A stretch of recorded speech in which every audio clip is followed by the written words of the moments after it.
بسم اللہ الرحمن الرحیم۔ السلام علیکم۔ ایسے لوگوں کی طرح نہ ہو جاؤ جنہوں نے اللہ کو بھلا دیا، اللہ نے انہیں ہی بھلا دیا، ان کو اپنا ہی یاد نہیں رہتا میں نے کیا کرنا ہے کیا نہیں کرنا۔ جو اللہ کے ذکر سے محروم ہے اس سے بڑا محروم کون ہو سکتا ہے۔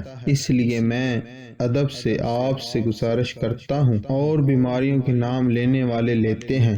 اگر دنیا کی ہر مصیبت سے اپنے آپ کو محفوظ کرنا چاہتے ہو تو ذکر الہی سے بڑھ کر کوئی مضبوط کلا نہیں ہے۔ صبح و شام کے اذکار کی پابندی کیا کرو۔ نماز کے بعد گنتی کے 4 سے 5 منٹ زیادہ نہیں اللہ کا ذکر کرو۔ زیادہ سے زیادہ انسان کو یہ ہوتا ہے دکان میرے کسٹمر انتظار کر رہے ہیں، دینا پھر بھی کس نے ہے۔